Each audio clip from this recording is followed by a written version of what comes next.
हमने लूप्स को डिस्कस करना है।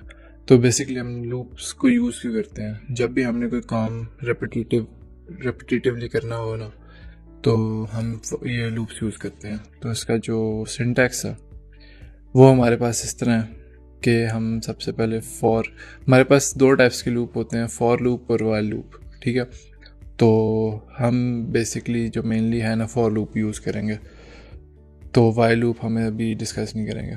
तो इसमें जो सबसे पहले होता है फॉर का कीवर्ड होता है, उसके बाद हम इनिशियलाइज़ करते हैं कोई भी वेरिएबल। ठीक है, और उस वेरिएबल के अकॉर्डिंग ना हम एक एक्सप्रेशन दे देते हैं। ठीक है, जब तक ये एक्सप्रेशन ट्रू रहता है ना, ये जो इसके अंदर कोड लिखा हुआ होता है ना वो चलता रहता है। ठीक है, और यहाँ पे ना हम कोई ऐसा इस वेरिएबल के साथ इंक्रीमेंट या डिक्रीमेंट दे देते हैं कि जब भी ये कोड चेंज होगा ना, ठीक है, जब भी एक्सप्रेशन चेंज होगा, मतलब कोई ऐसी कंडीशन आएगी इंक्रीमेंट डिक्रीमेंट करते हुए कि ये एक्सप्रेशन फॉल्स हो जाएगा, तो ये लूप ब्रेक हो जाएगा, तो ये लूप ख़त्म हो जाएगा। ठीक है, फॉर एग्जांपल यहाँ पे ना हमारे पास एग्जांपल है, हमने इंट कर दिया i is equal to 0, i is less than और equal to 10, i plus plus. ठीक है, सबसे पहले इसमें आएगा, ये सबसे पहले प्रिंट करेगा हेलो। ठीक है, फिर ऊपर जाएगा i प्लस प्लस का मतलब है कि i इज़ इक्वल टू 0 है ना, तो ये i प्लस प्लस कर देगा i इज़ इक्वल टू 1। ठीक है, अब i इज़ इक्वल टू 1 हो गया, फिर प्रिंट हेलो करेगा, फिर ये i प्लस प्लस पे जाएगा, i इज़ इक्वल टू 2 हो जाएगा, फिर ये प्रिंट करेगा i प्लस प्लस पे जाएगा, i 3 हो जाएगा, फिर प्रिंट करेगा 4, 5, 6, 7, 8, 9, 10। अब 10 पे आ गया ना, ठीक है, क्योंकि 10 इज इक्वल टू 10 ये ट्रू था ना, तो 10 पे आ गया। अब जब ये i प्लस प्लस करके i इज इक्वल टू 11 करेगा ना, तो ये इस कंडीशन पे आएगा i इज लेस देन और equal to 10, i 11 is less than और equal to 10 which is false, तो ये इस दफ़ा प्रिंट हेलो नहीं करेगा। ठीक है, इसी को ना हम देखते हैं एग्जाम्पल के तौर पे। ठीक है, तो हमारे पास जो कंडीशन थी वो ये थी, i is equal to 0, i is less than और equal to 10, i plus plus. ठीक है, और अब हम यहाँ पे ना i को भी साथ प्रिंट कर लेते हैं। ये i क्या चीज़ है? i है, फॉर एग्जांपल हमने जब भी कोई किसी वेरिएबल की वैल्यू स्ट्रिंग में करनी हो ना प्रिंट, तो हम डॉलर का साइन डालते हैं और उस वेरिएबल का नाम लिख देते हैं। ठीक है, अगर वो सिंगल कैरेक्टर है, अगर वो सिंगल कैरेक्टर नहीं है तो हम उसको ऐसे कर देते हैं। फॉर एग्जांपल अगर मैंने इसके साथ +1 भी ऐड करना था ना, तो इसको मैं इस तरह कर लेता, लेकिन अभी +1 ही है तो हम इसको इस तरह कर लेते हैं, इस तरह।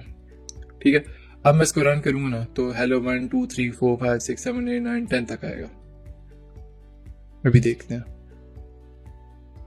ठीक है, hello 0, hello 1, hello 2, hello 3, hello 4, इसी तरह 10 तक। ठीक है, क्यों? क्योंकि सबसे पहले इनिशियलाइज हुआ। ठीक है, 0 इज़ लेस देन और इक्वल टू 10 ट्रू हो गया, इस प्रिंट में आ गया।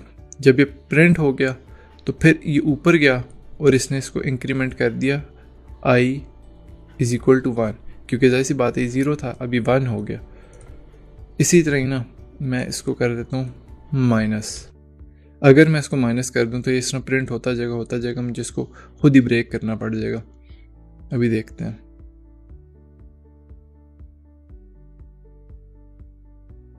ये इन्फिनिट लूप चल जाएगा।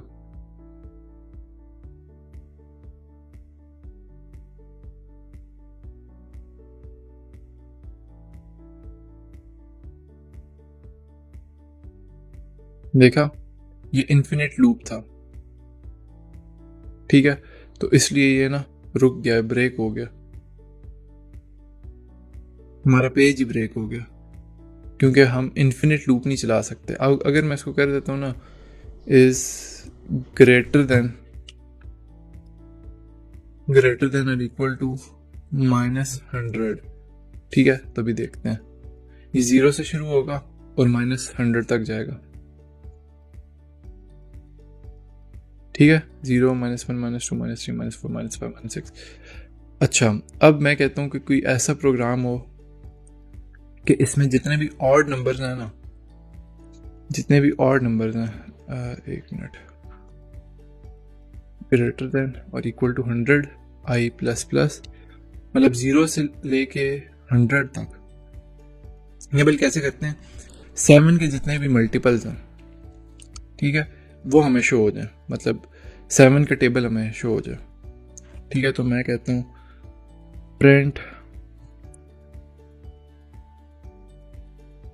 इसके अंदर लगाता हूँ इफ की कंडीशन। ठीक है, इफ